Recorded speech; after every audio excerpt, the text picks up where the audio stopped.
ಸಮರ್ಥ ಸದ್ಗುರು ಸಿದ್ಧಾರೂಢ ಮಹಾಸ್ವಾಮಿಗಳವರ ಶ್ರೀಚರಣಗಳನ್ನು ಮಂದಿರದಲ್ಲಿ ಸ್ಮರಿಸಿಕೊಂಡು ಸಂಕಟ ಪಡೆ ಬ್ರಹ್ಮದೇವ ಕರಿ ಚಿದಂಬರಿ ಧಾವ ಕ್ಷೀರಸಾಗರ ತಟಾಸಿ ನಿವಾಂತ ಹೋಯ ಚಿದಾಕಾಶಿ ತಯೇ ವೇಳೆ ಚಿದಂಬರ ಆಕಾಶವಾಣಿ ದೇ ಉತ್ತರ ಪ್ರಸಂಗವಾಹುನೀಯ ಜೈಸೆ ಸ್ಥೂಲ ದೇಹಧಾರಿ ತೈಸೆ ಗೇತೋ ನಾನಾ ಅವತಾರ ದಾಸಮನೆ ಚಿದಂಬರ ಅಂಥೇಳಿ ಬಹಳ ಸುಂದರವಾಗಿ ಚಿದಂಬರ ಮಹಾಸ್ವಾಮಿಯ ಒಂದು ಅವತಾರದ ಹಿನ್ನೆಲೆಯನ್ನು ನಮಗೆ ವಿವರಿಸಿ ಹೇಳ್ತಾರೆ. ಇಲ್ಲಿ ಬ್ರಹ್ಮದೇವರಿಗೆ ತಮ್ಮ ಸೃಷ್ಟಿಯನ್ನು ಮಾಡುವ ಸಮಯದೊಳಗೆ ಅನೇಕ ತೊಂದರೆಗಳಾದವು. ಆವಾಗ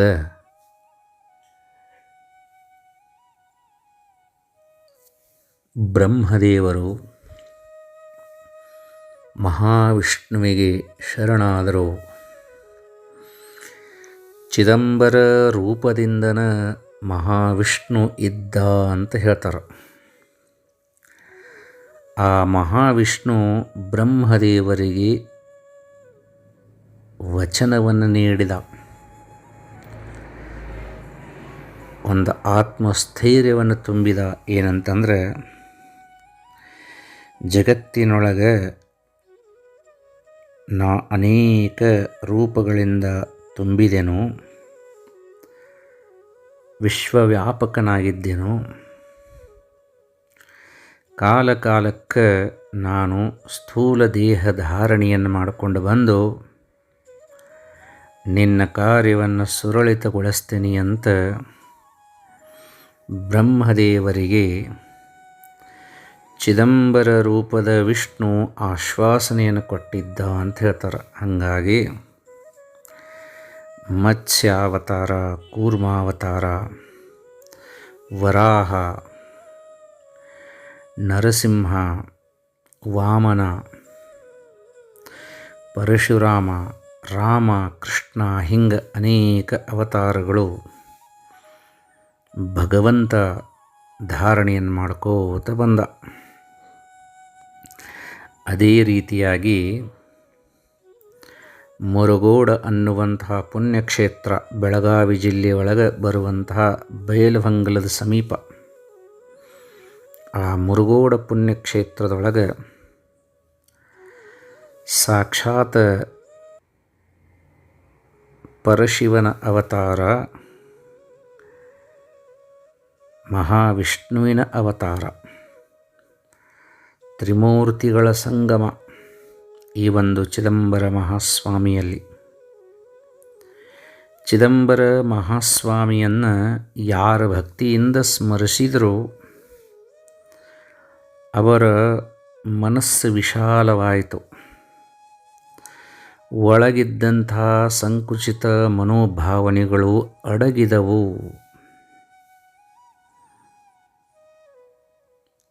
ಚಿತ್ತ ಅಂಬರ ಕೂಡಿ ಚಿದಂಬರವಾಯಿತು. ಅಂಬರ ಅಂತಂದ್ರೆ ಅಂತ್ಯವಿಲ್ಲದ್ದು, ಅದಕ್ಕೆ ಅಂತ್ಯವಿಲ್ಲ. ನಮ್ಮೊಳಗೆ ಇದ್ದಂತಹ ಒಂದು ವಿಚಾರಗಳನ್ನು ವಿಶಾಲಗೊಳಿಸುವಂತಹ ಶಕ್ತಿ ಆ ಚಿದಂಬರ ನಾಮಸ್ಮರಣೆಗೆ ಐತಿ. ಅಂತಹ ಚಿದಂಬರ ಮಹಾಸ್ವಾಮಿಯನ್ನು ದಿನಕ್ಕೆ ಒಂದು ಸಾರಿಯಾದರೂ ಸಹಿತ ಭಕ್ತಿಯಿಂದ ಸ್ಮರಿಸಿದರೆ ಚಿದಂಬರ ನಮಸ್ತೇಸ್ತು ಚಿಂತಿತಾರ್ಥ ಪ್ರದಾಯಿನಿ ಅವದಂಬರ ಸದಾವಾಸ ಚಿದಂಬರ ನಮೋಸ್ತುತೆ ಅಂಥೇಳಿ ನಾವು ಭಜಿಸಿದ್ದನ. ಆದ್ರೆ ಬೆಂಕಿ ಮೇಲೆ ತಿಳಿದ ಕಾಲಿಟ್ರೂ ಅದು ಸುಡ್ತೈತಿ, ತಿಳಿಲಾರ್ದ ಕಾಲಿಟ್ರೂ ಅದು ಸುಡ್ತೈತಿ. ಹೆಂಗೋ ಹಂಗೆ ನಾವು ತಿಳಿದ ಆ ಸ್ವಾಮಿಯ ನಾಮಸ್ಮರಣೆಯನ್ನು ಮಾಡಿದ್ರೂ ಅಷ್ಟೆ, ತಿಳಿಲಾರದ ಆ ಮಹಾಸ್ವಾಮಿಯ ನಾಮಸ್ಮರಣೆಯನ್ನು ಮಾಡಿದ್ರೂ ಅಷ್ಟೆ, ನಮ್ಮೊಳಗೆ ಜನ್ಮ ಜನ್ಮಾಂತರಗಳಿಂದ ಅಂಟಿ ಬಂದಂತಹ ಪಾಪವನ್ನು ಸುಡುವ ಕೆಲಸವನ್ನು ಅದು ಮಾಡ್ತೈತಿ. ಇದರೊಳಗೆ ಯಾವ ಸಂಶಯನೂ ಇಲ್ಲ, ನಂಬಿಕೆ ಬೇಕು. ದುಂಬೆಗಿಂ ಕಪ್ಪಿಲ್ಲ, ನಿಂಬೆಗಿಂ ಹುಳಿಯಿಲ್ಲ, ಶಂಭುಕಿಂ ದೇವರಿಲ್ಲ, ನಂಬಿಕೆಗಿಂ ಬೇರೆ ಗುಣವಿಲ್ಲ ಸರ್ವಜ್ಞ ಅಂತ ಹೇಳ್ತಾರೆ. ಹೆಂಗೆ ಸರ್ವಜ್ಞ ಹೇಳಿದ ಹಂಗೆ ನಂಬಿ ಕರೆದರೆ ಓ ಎನ್ನನೇ ಶಿವನು ಅನ್ನವರ ಹಂಗೆ ಯಾರು ನಂಬಿ ಆ ಚಿದಂಬರ ಮಹಾಸ್ವಾಮಿಯನ್ನು ಕರೀತಾರ ಅವರನ್ನು ನಿಶ್ಚಿತವಾಗಿಯೂ ಸಹಿತ ಆ ಸದ್ಗುರುನಾಥ ಪರಿತಾನ.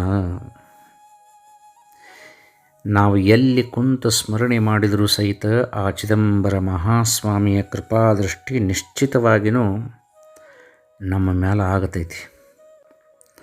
ದಕ್ಷಿಣ ಭಾರತದೊಳಗೆ ರಾಮೇಶ್ವರಕ್ಕೆ ಸಮೀಪವಿರುವಂತಹ ಆಕಾಶ ಚಿದಂಬರ, ಆ ಆಕಾಶ ಚಿದಂಬರಂದೊಳಗೆ ಒಂದು ಸುಂದರವಾದ ಘಟನೆ ನಡೆದೈತಿ. ಉತ್ತರ ಭಾರತದಿಂದ ಒಬ್ಬ ರಾಜ ಕುಷ್ಠರೋಗ ಹತ್ತಿತ್ತು. ಅವನಿಗೆ ತನ್ನ ಕುಷ್ಠವನ್ನು ನಿವಾರಿಸಿಕೊಳ್ಳಬೇಕು, ಇಲ್ಲ ಅಂದ್ರೆ ರಾಮೇಶ್ವರದ ಸಮುದ್ರದೊಳಗೆ ಬಿದ್ದು ಪ್ರಾಣವನ್ನು ಬಿಡಬೇಕಂತೇಳಿ ಸಂಕಲ್ಪ ಮಾಡಿ ತನ್ನ ಸೇವಕರನ್ನು ಕರ್ಕೊಂಡು ಪಲ್ಲಕ್ಕಿ ಒಳಗೆ ಕುಂತು ಹೊಂಟಿದ್ದ. ಮಧ್ಯಾಹ್ನ ಒಂದು ಕಡೆ ಅವನ ಪಲ್ಲಕ್ಕಿಯನ್ನು ಕೆಳಗಿಳಿಸಿದರು. ಎಲ್ಲ ಸೇವಕರು ಸ್ನಾನಾದಿಗಳನ್ನು ಮಾಡೋಕ್ಕೆ ಹೋದರು. ಅವನ ಪಲ್ಲಕ್ಕಿ ಇಳಿಸಿದ ಸಮೀಪ ಒಂದು ಕೊಳಚಿತ್ತು, ಕೊಳಚಿ ನಾರ್ತಿತ್ತದು. ರಾಜ ನೋಡಿದ, ಕೊಳಚಿ ನಾರಾಕತ್ತಿತ್ತು, ಎಂತಲ್ಲಿ ಇಳಿಸಿದ್ರಪ್ಪ ಇವರು ನನ್ನ ಅಂಥೇಳಿ ರಾಜ ದುಃಖಪಟ್ಟಿದ್ದ. ಅಷ್ಟನ್ಗುಡ್ದ ಒಂದು ಹಂದಿ ಬಂತು. ಆ ಹಂದಿ ಏನು ಮಾಡಿತಪ್ಪ ಅಂದ್ರೆ ಆ ಕೊಳಚಿ ಒಳಗೆ ಬಿದ್ದು ಹೊಳ್ಳಾಡಿತು. ರಾಜ ನೋಡಕತ್ತಾನಿದನ. ಹಂದಿ ಒಂದು ಕ್ಷಣದೊಳಗೆ ಬಂಗಾರ ವರ್ಣವಾಗಿ ಆ ಕೊಳಚಿ ಒಳಗಿಂದ ಎದ್ದು ಹೋಗಿಬಿಡ್ತು. ಅದನ್ನೇನು ನೋಡಿದ ರಾಜ, ಇದು ಕೊಳಚೆ ಅಲ್ಲ, ಇದರೊಳಗೆ ಯಾವುದೋ ಒಂದು ದಿವ್ಯವಾದಂತಹ ಶಕ್ತಿ ಐತೆ ಅಂತ ತಿಳಿದು ಹೆಂಗೆ ಹಂದಿ ಬಿದ್ದು ಹೊಳ್ಯಾಡಿತ್ತು ಹಂಗೆ ಓಡಿ ಹೋಗಿ ಕೊಳಚೆ ಒಳಗೆ ಬಿದ್ದು ಹೊಳ್ಯಾಡಿದ. ಒಂದು ಕ್ಷಣದೊಳಗೆ ಅವನ ಕುಷ್ಠರೋಗವೆಲ್ಲ ಮಾಯವಾಗಿ ಬಂಗಾರಮಯವಾಯಿತು ಅವನ ಶರೀರ. ರಾಜನಿಗೆ ಎಲ್ಲಿಲ್ಲಾರ್ದಂಥ ಆನಂದ. ಸೇವಕರು ಬಂದರು, ವಿಚಿತ್ರವನ್ನು ನೋಡಿ ಸಂತೋಷಪಟ್ಟರು. ಕೊಳಚಿ ಎಲ್ಲ ಸ್ವಚ್ಛ ಮಾಡಿಸಿದ. ಒಂದು ಬಂಗಾರದ ಕಳಸು ಕಾಣಕತ್ತು. ಹಂಗೆ ಹಡ್ಕೋತ ಹೋಗೋ ಮಟ್ಟ ಒಂದು ಸುಂದರವಾದಂಥ ದೇವಾಲಯ. 33 ಕೋಟಿ ದೇವತೆಗಳ ಒಂದು ಉಪಸ್ಥಿತಿ ಆ ದೇವಾಲಯದೊಳಗೆ.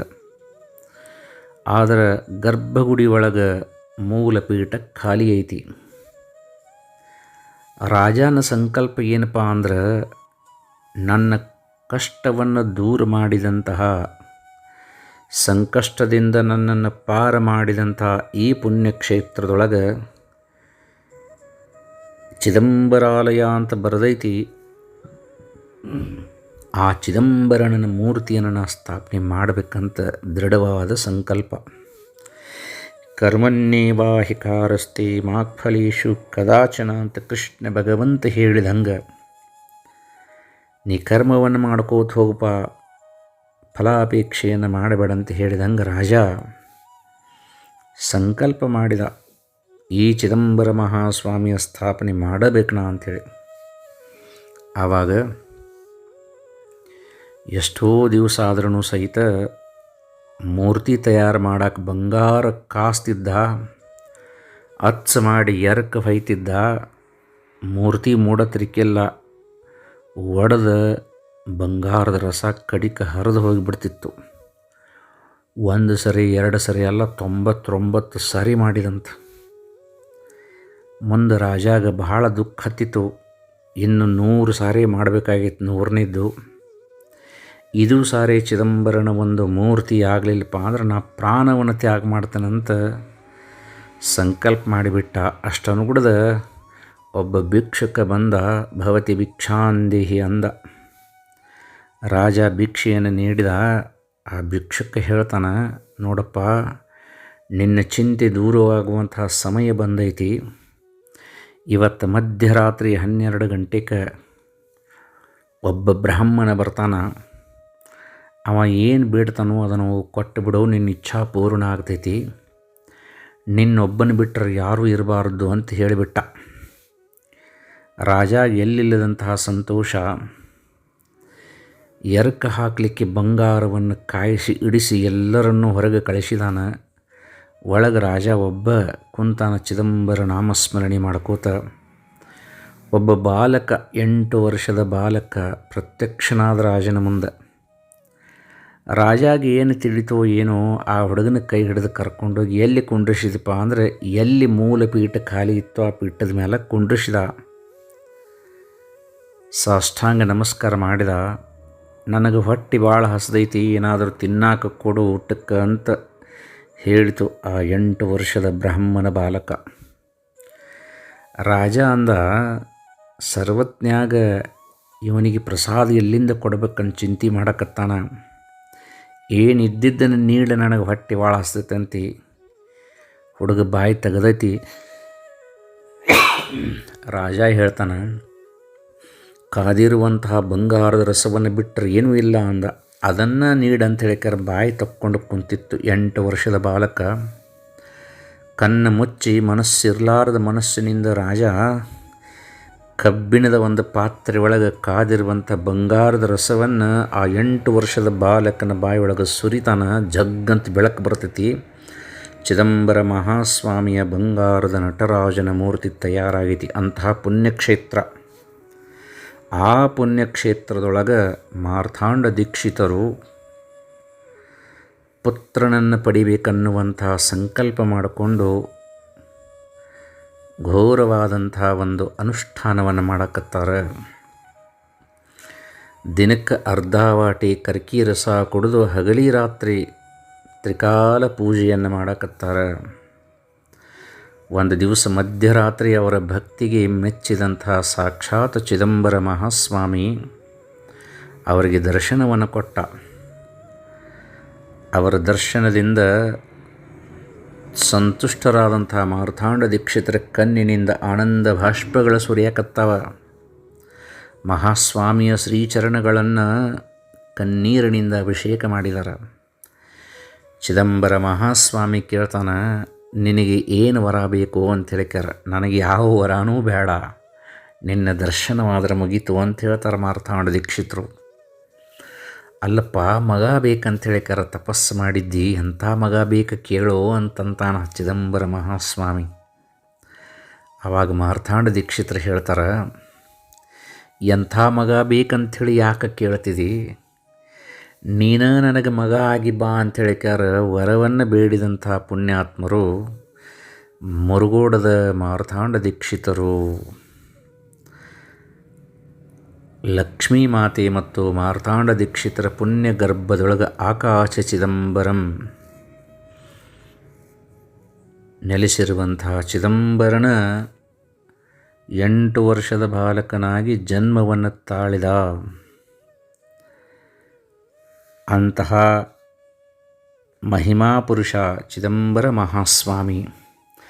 ವಿಠ್ಠಲನ ಅವತಾರನೂ ಅವನ, ಕೃಷ್ಣನ ಅವತಾರನೂ ಅವನ, ಶಿವನ ಅವತಾರನೂ ಅವನ, ಪೂರ್ಣ ಬ್ರಹ್ಮನೂ ಅವನ. ಜಗತ್ತನ್ನು ವ್ಯಾಪಿಸಿರುವಂತಹ ಸರ್ವಾಂತರ್ಯಾಮಿನೂ ಅವನ.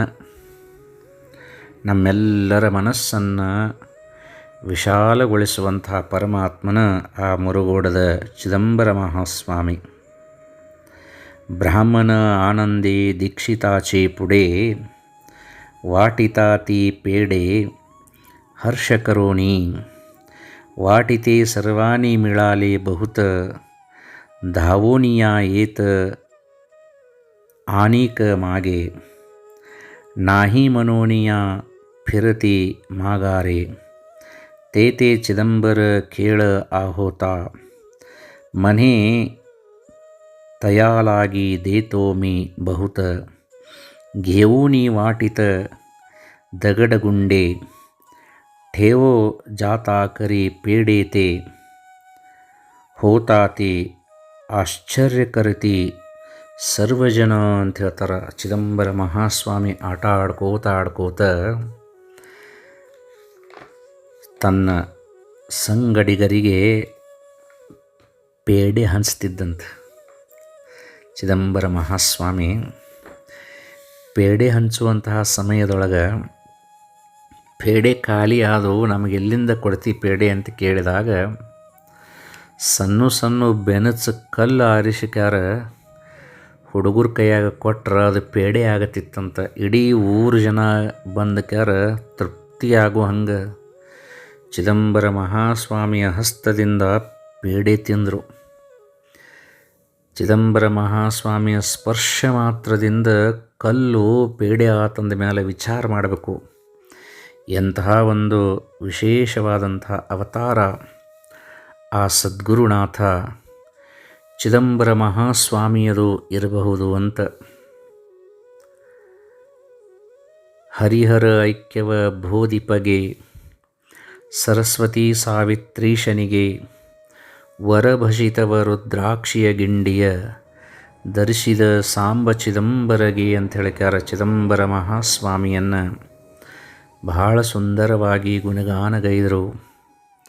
ಸತ್ತ ಎತ್ತನ್ನು ಬದುಕಿಸಿದರು, ಮಣ್ಣಿನ ಆನೆಯನ್ನು ನಡೆಸಿದರು, ವಿಧವೆಗೆ ಮುತ್ತೈದೆತನವನ್ನು ಅನುಗ್ರಹಿಸಿ ಆಕೆಗೆ ಮಕ್ಕಳನ್ನು ದಯಪಾಲಿಸಿದರು. ವ್ಯಾಘ್ರನಿಂದ ಭಕ್ತನನ್ನು ರಕ್ಷಣೆ ಮಾಡಿದರು. ಅವರು ಮಾಡಿದಂಥ ಲೀಲೆಗಳು ಒಂದ ಎರಡ ಅನೇಕ ಲೀಲೆಗಳನ್ನು ಚಿದಂಬರ ಮಹಾಸ್ವಾಮಿಗಳು ಮಾಡಿ ಭಕ್ತರನ್ನು ಉದ್ಧಾರ ಮಾಡಿದರು. ಚಿದಂಬರ ಮಹಾಸ್ವಾಮಿಯ ಒಂದು ಭಕ್ತಗಣ ಬಹಳ ದೊಡ್ಡದು. ಮಹಾಜ್ಞಾನಿಗಳು. ಚಿದಂಬರ ಮಹಾಸ್ವಾಮಿಯೇ ಅವತಾರದಲ್ಲಿ ಇದ್ದ ಸಮಯದಿಂದನೂ ಸಹಿತ ವಿಶೇಷವಾಗಿ ಭಕ್ತ ರಾಜಾರಾಮರು ಶಿರಡಿ ಸಮೀಪ ಇರುವಂತಹ ಸಾಕರಕೇಡ ಗಂಗಾ ಬಾಬಳಗಾಂವ್ ಅನ್ನುವಂತಹ ಪುಣ್ಯಕ್ಷೇತ್ರದಿಂದ ಪಾದಯಾತ್ರೆ ಮಾಡ್ಕೋತ ದಿಂಡಿ ಯಾತ್ರೆ ಬರ್ತಿದ್ದರು. ಅವರು ನಡ್ಕೋತ ಚಿದಂಬರ ಮಹಾಸ್ವಾಮಿಯ ಆಜ್ಞೆ ಆಗಿತ್ತು ಅವರಿಗೆ, ನೀನು ದಿಂಡಿ ಯಾತ್ರೆಯನ್ನು ಆರಂಭ ಮಾಡಂಥೇಳಿ. ಆವಾಗ ವಿಠಾಬಾಯಿ ಸಹಿತವಾಗಿ ರಾಜಾರಾಮ್ ಮಹಾರಾಜರು ದಿಂಡಿ ಯಾತ್ರೆಯನ್ನು ಆವಾಗಿನ ಕಾಲದೊಳಗನ 250 ವರ್ಷಗಳ ಹಿಂದನ ಆರಂಭ ಮಾಡಿದರು. ಈಗ ಪುಣ್ಯಕ್ಷೇತ್ರವಾದಂಥ ಮುರುಗೋಡ ಅಲ್ಲಿ ನೆಲೆಸಿರುವಂತಹ ಚಿದಂಬರ ಮಹಾಸ್ವಾಮಿಗೆ ಜಾತ್ರಾ ಮಹೋತ್ಸವ. ಅದಕ್ಕಾಗಿ ಕರ್ನಾಟಕ, ಮಹಾರಾಷ್ಟ್ರ, ಆಂಧ್ರ ಪ್ರದೇಶ ಅನೇಕ ಕಡೆಯಿಂದ ಭಕ್ತರು ದಿಂಡಿ ಮುಖಾಂತರವಾಗಿ ಆ ಚಿದಂಬರ ಮಹಾಸ್ವಾಮಿಯ ದರ್ಶನಕ್ಕಾಗಿ ಬರಾಕತ್ತಾರ ಸಂತರು. ಆ ಎಲ್ಲ ಸಂತರ ಶ್ರೀಚರಣಗಳಿಗೂ ಸಹಿತ ಅನಂತ ದೀರ್ಘದಂಡ ನಮಸ್ಕಾರಗಳನ್ನು ನಾ ಸಲ್ಲಿಸಲಿಕ್ಕೆ ಇಚ್ಛಾಪಡ್ತೇನೆ. ಧಾರವಾಡದಿಂದ ನಾ ಆದ್ರೂ ಸಹಿತ 3 ವರ್ಷ ನಮ್ಮ ಹಿರಿಯರಾದಂಥ ರತ್ನಕ್ಕ ಕುಲಕರ್ಣಿ ಅವ್ರ ಜೊತೆ 3 ವರ್ಷ ಮುರುಗೋಡಕ್ಕೆ ಪಾದಯಾತ್ರೆಯನ್ನು ಮಾಡಿದಂಥ ಭಾಗ್ಯ ನನಗೂ ಲಭಿಸಿತ್ತು. ದಿಂಡಿ ಯಾತ್ರೆಯನ್ನು ಮಾಡುವಾಗಿರುವಂಥ ಒಂದು ಆನಂದ ವಿಶೇಷ. ಆ ಆನಂದವನ್ನು ಅನುಭವಿಸಿದವರಿಗೇನೆ ಗೊತ್ತು. ಸ್ವರ್ಗಕ್ಕೆ ಕಿಚ್ಚು ಹಚ್ಚುವುದಂತಾರಲ್ಲ, ಅದನ್ನು ಪ್ರತ್ಯಕ್ಷವಾಗಿ ಅನುಭವಿಸ್ಬೇಕಂದ್ರೆ ಚಿದಂಬರ ನಾಮಸ್ಮರಣೆ ಮಾಡ್ಕೋತ ದಿಂಡಿ ಯಾತ್ರೆ ಮಾಡಬೇಕು. ಗುಲ್ಬರ್ಗ, ಬೀದರ್, ಬಿಜಾಪುರ, ಧಾರವಾಡ, ಹಾವೇರಿ ಹಿಂಗೆಲ್ಲ ಜಿಲ್ಲೆಗಳಿಂದನೂ ಸಹಿತ ಭಕ್ತರು ತಮ್ಮ ಊರಿನಿಂದ ದಿಂಡಿ ಹೊಂಟಾರ. ಎಲ್ಲರಿಗೂ ಸಹಿತ ಅನಂತ ಅನಂತ ನಮನಗಳನ್ನು ನಾ ಸಲ್ಲಿಸ್ತೀನಿ. ಆ ಬಾಬಳಗಾಮದಿಂದ ರಾಜಾರಾಮ್ ಮಹಾರಾಜರು ದಿಂಡಿ ಬರುವಂತಹ ಸಮಯದೊಳಗೆ ಒಂದು ಸುಂದರವಾದಂಥ ಘಟನೆ ನಡೀತೈತಿ.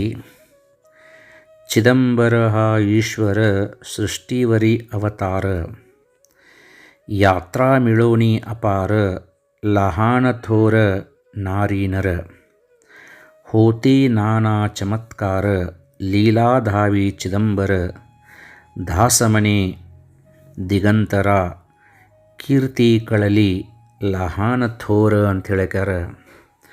ಈ ಒಂದು ದಿಂಡಿ ಯಾತ್ರೆಯನ್ನು ಕುರಿತು ಹೇಳ್ತಾರೆ. ಚಿದಂಬರ ಮಹಾಸ್ವಾಮಿ ಸಾಕ್ಷಾತ್ ಈಶ್ವರನ ಅವತಾರ ಮತ್ತು ಆ ಚಿದಂಬರ ಮಹಾಸ್ವಾಮಿಯ ದರ್ಶನಾಪೇಕ್ಷೆಯಿಂದ ಅಪಾರವಾದಂತಹ ಭಕ್ತರು, ಸಣ್ಣವರು, ದೊಡ್ಡವರು, ವೃದ್ಧರು, ಜ್ಞಾನಿಗಳು, ಅಜ್ಞಾನಿಗಳು, ಹೆಣ್ಮಕ್ಕಳು, ಗಂಡುಮಕ್ಕಳು ಎಲ್ಲರೂ ಸಹಿತ ಹೋಗುತ್ತಿರ್ತಾರೆ. ಅವರು ಯಾತ್ರೆಗೆ ಹೋಗುವಂತಹ ಸಮಯದಲ್ಲಿ ಅನೇಕ ಲೀಲೆಗಳನ್ನು, ಚಮತ್ಕಾರಗಳನ್ನು ಸದ್ಗುರು ಚಿದಂಬರ ಮಹಾಸ್ವಾಮಿ ಮಾಡಿ ತೋರಿಸ್ತಾನೆ ಇವತ್ತಿನ ಮಠನು ಅಂತ ಇಲ್ಲಿ ಬಹಳ ಸುಂದರವಾಗಿ ಹೇಳ್ತಾರೆ. ಒಂದು ಸಾರಿ ಆ ಚಿದಂಬರ ಮಹಾಸ್ವಾಮಿಯನ್ನು ಜಾತ್ರೆಗೆ ಮುರುಗೋಡದಿಂದ ಬರ್ತಿದ್ದರು, ಮುರುಗೋಡಕ್ಕೆ ಹೋಗ್ತಿದ್ದರು ಭಕ್ತಜನರೆಲ್ಲರೂ ಸಹಿತ. ರಾಜಾರಾಮ್ ಮಹಾರಾಜರನ್ನು ಹೊಂಟಾರ. ಮಧ್ಯಾಹ್ನ ಒಂದು ಕಡೆ ಪ್ರಸಾದ, ಸಾಯಂಕಾಲ ಒಂದು ಕಡೆ ವಸ್ತಿ. ಹಿಂಗೆ ಚಿದಂಬರ ಮಹಾಸ್ವಾಮಿಯನ್ನು ಸ್ಮರಣೆ ಮಾಡ್ಕೋತ ಚಿದಂಬರ ನಮಸ್ತೇಸ್ತು ಚಿಂತಿತಾರ್ಥ ಪ್ರದಾಯಿನಿ ಅವದುಂಬರ ಸದಾವಾಸ ಚಿದಂಬರ ನಮೋಸ್ತುತೆ ಅಂತ ಹೇಳ್ತಾರೆ. ಎಲ್ಲ ಭಕ್ತರೂ ಸಹಿತ ಹೊಂಟಾರ. ಒಂದು ಹಳ್ಳಿ ಒಳಗೆ ವಸ್ತಿ ಮಾಡಿದಾರ. ಅಲ್ಲಿ ಒಂದು ಸಣ್ಣ ಹುಡುಗ, ಭಾಳ ಆದ್ರೆ ಒಂದು 10 ವರ್ಷದ ಹುಡುಗ. ಅದಕ್ಕೆ ಚಿದಂಬರ ಮಹಾಸ್ವಾಮಿಯ ಮೇಲೆ ವಿಶೇಷವಾದ ಭಕ್ತಿ. ಆ ಊರಿಗೆ ಚಿದಂಬರ ಮಹಾಸ್ವಾಮಿಯ ದಿಂಡಿ ಬಂದೈತಿ. ರಾಜಾರಾಮ್ ಮಹಾರಾಜರು ಚಿದಂಬರನ ಒಂದು ಮಹಿಮೆಯನ್ನು ಹೇಳ್ಯಾರ. ಹುಡುಗ ರಾತ್ರಿಯೆಲ್ಲ ವಿಚಾರ ಮಾಡಿತು, ನಾನು ಇವ್ರ ಜೊತೆ ಚಿದಂಬರನ ದರ್ಶನಕ್ಕೆ ದಿಂಡಿ ಯಾತ್ರೆ ಹೋಗ್ಬೇಕಂತೇಳಿ ತಿಳಿದು ಮನೆಯೊಳಗೆ ತನ್ನ ತಂದೆ ತಾಯಿಗಳಿಗೆ ಸಹಿತ ಹೇಳಲಾರ್ದನ ರಾಜಾರಾಮ್ ಮಹಾರಾಜರ ದಿಂಡಿ ಜೋಡಿ ಹುಡುಗ ಹೊಂಟುಬಿಟ್ಟಿತು. ಸಂಜೆ ಮಾಟ ಹುಡುಗ ನಡೀತು, ಕಾಲು ನೋವು ಅದು, ಸುಸ್ತಾತು. ಅಲ್ಲೇ ದಿಂಡಿ ಅವ್ರ ಜೋಡಿನ ಪ್ರಸಾದ ಸ್ವೀಕಾರ ಮಾಡಿತು. ಒಂದು ಮೂಲೆಯಾಗ ಕುಂತ ಮಲ್ಕೊಳ್ಳಕತ್ತೈತಿ. ಅಲ್ಲಿದ್ದಂಥ ದಿಂಡಿ ಯಾತ್ರಿಕರು ಹೇಳ್ತಾರೆ, ನೋಡಪ್ಪ, ನೀವೊಬ್ಬ ಬಂದಿದ್ದೀ, ನಿಮ್ಮವ್ವ ಅಪ್ಪಗೂ ಮನ್ಯಾಗ ಹೇಳಿಲ್ಲ, ಮತ್ತು ನಿನ್ನ ಉಪಚಾರವನ್ನು ಯಾರು ಮಾಡೋರು, ನೀ ಭಾಳ ಸಣ್ಣ ಹುಡುಗದಿ, ಸುಮ್ಮನೆ ಹೋಗಿಬಿಡಪ್ಪ ಮನೆಗೆ ಅಂತಂತಿದ್ರಂತ. ಆದ್ರೆ ಆ ಹುಡುಗ ಏನಂತಿತ್ತಂದ್ರೆ, ನನಗೆ ಬೇಕಾದಾದ್ರೂ ಸಹಿತ ನಾ ಚಿದಂಬರ ಮಹಾಸ್ವಾಮಿಯ ದರ್ಶನ ಆಗೋ ಮಠ ನಡೆಯೋದನ್ನು ಬಿಡಾವಲ್ಲ, ನಿಮ್ಮ ಜೋಡಿ ಬರಾವನ ಅಂತಿತ್ತಂತದು. ಆವಾಗ ಮತ್ತೆ ಮರನೇ ದಿವಸ ನಡೀತು. ರಾಜಾರಾಮ್ ಮಹಾರಾಜರು ಹೇಳ್ತಿದ್ರಂತ, ನೋಡಪ್ಪ, ಪೂರ್ವಜನ್ಮದ ಪುಣ್ಯದ ಬಲ ನಿನಗೆ ಕೂಡೈತಿ. ಅದಕ್ಕೆ ಇಷ್ಟು ಸಣ್ಣ ಬಾಲಕನಿದ್ರೂ ಸಹಿತ ಶರೀರದ ತೊಂದರೆಯನ್ನು ಮರೆತು ನಮ್ಮ ಬೆನ್ನು ಹತ್ತಿದಿ. ಚಿದಂಬರ ಮಹಾಸ್ವಾಮಿ ನಿಶ್ಚಿತವಾಗಿಯೂ ಸಹಿತ ನಿನ್ನನ್ನು ಅನುಗ್ರಹಿಸ್ತಾನ ಅಂತ ರಾಜಾರಾಮ್ ಮಹಾರಾಜರು ಹೇಳಿದರು. ಮತ್ತೆ ಹುಡುಗ ನಡೆದೈತಿ. ಕಾಲು ನೋಯಾಕತ್ತಾವ, ಗುಳ್ಳೆ ಎದ್ದಾವ, ತ್ರಾಸಾಗಕತ್ತೈತಿ. ಆದರೆ ಯಾರಿಗೆ ಹೇಳಕ್ಕೆ ಸಾಧ್ಯ ಇಲ್ಲ. ತಂದೆ ತಾಯಿಗಳ ಒಂದು ನೆನಪಿಲ್ಲ, ಕೇವಲ ಚಿದಂಬರ ನಾಮಸ್ಮರಣೆ ಮಾಡ್ಕೋತ ಎಲ್ಲ ಭಕ್ತರು ಮಲ್ಕೊಂಡಾರ. ನಡಕ್ಕೆ ಹುಡುಗ ಮಲ್ಕೊಂಡೈತಿ. ಮಧ್ಯರಾತ್ರಿ ಸಾಕ್ಷಾತ್ ಚಿದಂಬರ ಮಹಾಸ್ವಾಮಿ ಬಂದು ಆ ಬಾಲಕನನ್ನು ಎಬ್ಬಿಸ್ತಾನೆ ನೋಡ್ರಿ. ಎಬಿಸಿ ಏನು ಮಾಡಿದ ಅಂತಂದ್ರೆ, ತನ್ನ ತೊಡೆ ಮೇಲೆ ಆ ಹುಡುಗನ ಮಲಗಿಸ್ಕೊಂಡು ಕೈಯಾಡ್ಸಕತ್ತಾನ. ನೋಡಪ್ಪ, ಭಾಳ ನೀನು ಇನ್ನೂ ಭಾಳ ನಡಿಬೇಕಾಗ್ತೈತಿ, ನಿನಗೆ ಭಾಳ ತೊಂದರೆ ಆಗ್ತೈತಿ. ಅದಕ್ಕಾಗಿ ನಾನು ಮುರುಗೋಡದಿಂದ ಇಲ್ಲಿ ಬಂದೀನಿ. ನಿನ್ನ ಕುಲಕೋಟಿಗಳು ಉದ್ಧಾರ ಆಗತ್ತವ, ನನ್ನ ಆಶೀರ್ವಾದ ನಿನಗೆ ಸದಾಕಾಲ ಇರ್ತೈತೆ ಅಂಥೇಳಿ ಒಂದು ಕುಂಕುಮ ಚೀಟನ್ನು, ಒಂದಿಷ್ಟು ಕಲ್ಸಕ್ರಿಯನ್ನು ಆ ಹುಡುಗನ ದೋತ್ರದ ಚುಂಗಿಗೆ ಕಟ್ಟಿ ಆಶೀರ್ವಾದವನ್ನು ಮಾಡಿ ಚಿದಂಬರ ಮಹಾಸ್ವಾಮಿ ದಿವ್ಯ ದರ್ಶನವನ್ನು ಕೊಟ್ಟ. ಚಿದಂಬರ ಚಿದಂಬರ ಅಂಥೇಳಿ ಕೂಗಾಕತ್ತೈತೆ ಹುಡುಗ. ಆಜುಬಾಜು ಮಲ್ಕೊಂಡಂತಹ ಸಂತರ ಪಟ್ನ ಹೇಳ್ತಾರೆ, ಏನಾತು ಹುಡುಗ ಅಂಥೇಳಿ. ಹುಡುಗನ ಮಕ್ಕದ ಮೇಲೆ ಒಂದು ಆನಂದದ ಕಳೆ. ಹುಡುಗಿ ಹೇಳಕತ್ತೈತಿ, ಸಾಕ್ಷಾತ್ ಚಿದಂಬರ ಮಹಾಸ್ವಾಮಿ ಬಂದು ನನಗೆ ಆಶೀರ್ವಾದವನ್ನು ಮಾಡಿ ಹೋದ ಅಂಥೇಳಿಕಾರ ತನ್ನ ಒಂದು ದೋತ್ರದ ಚುಂಗು ತೋರಿಸ್ತಾನೆ. ಖರೇನ ಅದರೊಳಗೆ ಒಂದಿಷ್ಟು ಕುಂಕುಮ ಮತ್ತು ಕಲಸಕ್ರಿ ಕಟ್ಟಿದ ಗಂಟು ಹಂಗೈತಿ. ತಿಳ್ಕೋಬೇಕು ಚಿದಂಬರ ಮಹಾಸ್ವಾಮಿ ಎಲ್ಲಿದಾನಂತ. ನಂಬಿದಂತಹ ಭಕ್ತರ ಹೃದಯದೊಳಗನ ಅದಾನ. ಹೆಂಗೆ ಆ ಹುಡುಗ ಚಿದಂಬರ ಮಹಾಸ್ವಾಮಿನ ಬಂದು ದರ್ಶನವನ್ನು ಕೊಟ್ಟ, ಹಂಗೆ ನಮ್ಮೆಲ್ಲರಿಗೂ ಸಹಿತ ಚಿದಂಬರ ಮಹಾಸ್ವಾಮಿ ದರ್ಶನವನ್ನು ಕೊಡಲಿ. ಪ್ರತಿ ವರ್ಷವೂ ಸಹಿತ ಆ ಮುರುಗೋಡ ಪುಣ್ಯಕ್ಷೇತ್ರದ ಪೀಠಾಧಿಪತಿಗಳಾದಂಥ ನನ್ನ ಆರಾಧ್ಯ ಗುರುಗಳು ದಿವಾಕರ ದೀಕ್ಷಿತಪ್ಪ ಅವರು ಪ್ರತಿ ವರ್ಷವೂ ಸಹಿತ ನಮ್ಮ ಮನೆಗೆ ತಮ್ಮ ಪಾದವನ್ನು ಬೆಳೆಸ್ತಾರೆ. ಪಾದ ಪೂಜೆಯನ್ನು ಮಾಡಿಸಿಕೊಂಡು ನನಗೆ ಆಶೀರ್ವಾದವನ್ನು ಮಾಡಿ ಹೋಗ್ತಾರೆ. ಇದಕ್ಕಿಂತ ದೊಡ್ಡ ಭಾಗ್ಯ ನನಗೆ ಮತ್ತೊಂದಿಲ್ಲ. ಆ ಚಿದಂಬರ ಮಹಾಸ್ವಾಮಿಯ ಪ್ರತ್ಯಕ್ಷ ಅವತಾರಣ ಆ ದಿವಾಕರ ದೀಕ್ಷಿತ ಅಪ್ಪನವರು. ಅಂತಹ ಪೂಜ್ಯ ಅಪ್ಪನವರ ದಿವ್ಯ ಚರಣಾರವಿಂದಗಳಿಗೆ ಅನಂತ ಕೋಟಿ ದೀರ್ಘದಂಡ ನಮಸ್ಕಾರಗಳನ್ನು ಸಲ್ಲಿಸ್ತೇನೆ. ಪೂಜ್ಯ ದಿವಾಕರ ದೀಕ್ಷಿತ ಅಪ್ಪನವರ ತಂದೆಯವರಾದಂತಹ ಶಂಕರ ದೀಕ್ಷಿತ ಅಪ್ಪನವರು ಸಹಿತ ನನ್ನ ಮೇಲೆ ಬಹಳ ಪ್ರೀತಿ ಇದ್ರವರು. ಅವರಾದರೂ ಸಹಿತ ನಮ್ಮ ಮನೆಗೆ ತಮ್ಮ ಪಾದವನ್ನು ಬೆಳೆಸಿ ನನಗೆ ಆಶೀರ್ವದಿಸಿ ಹೋಗುತ್ತಿದ್ದರು. ಅಂತಹ ಪೂಜ್ಯರ ದಿವ್ಯ ಚರಣಾರವಿಂದಗಳಿಗೂ ಸಹಿತ ಅನಂತ ಕೋಟಿ ದೀರ್ಘದಂಡ ನಮಸ್ಕಾರಗಳನ್ನು ಸಲ್ಲಿಸ್ತೇನೆ. ಮತ್ತೊಮ್ಮೆ ಅನೇಕ ಪುಣ್ಯ ಗ್ರಾಮಗಳಿಂದ ದಿಂಡಿ ಯಾತ್ರೆಗೆ ಹೊರಟಿರುವಂತಹ ನಿಮ್ಮೆಲ್ಲ ಸಂತರ ಶ್ರೀಚರಣಗಳಿಗೂ ಸಹಿತ ಅನಂತ ನಮನಗಳನ್ನು ಸಲ್ಲಿಸಿ, ಚಿದಂಬರ ಮಹಾಸ್ವಾಮಿ ಯಾವಾಗಲೂ ಸಹಿತ ನಿಮ್ಮನ್ನು ಬಿಟ್ಟಿಲ್ಲ, ನಿಮ್ಮ ಜೊತೆನೇ ಅದಾನ.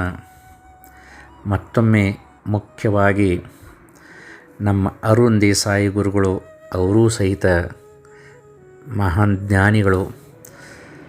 ಎಲ್ಲ ಸಂತರ ಶ್ರೀಚರಣ ಕರ್ಕಿಹಳ್ಳಿಯ ಪೂಜ್ಯ ಅಪ್ಪನವರ ಶ್ರೀಚರಣಗಳಿಗೂ, ನಮ್ಮ ಟಕ್ಕಳಕಿ ಗುರುಗಳ ದಿವ್ಯ ಶ್ರೀಚರಣಗಳಿಗೂ ಅನೇಕ ವಂದನೆಗಳನ್ನು ಸಲ್ಲಿಸಿ ನನ್ನ ಮಾತಿಗೆ ವಿರಾಮ ಕೊಡ್ತೇನೆ.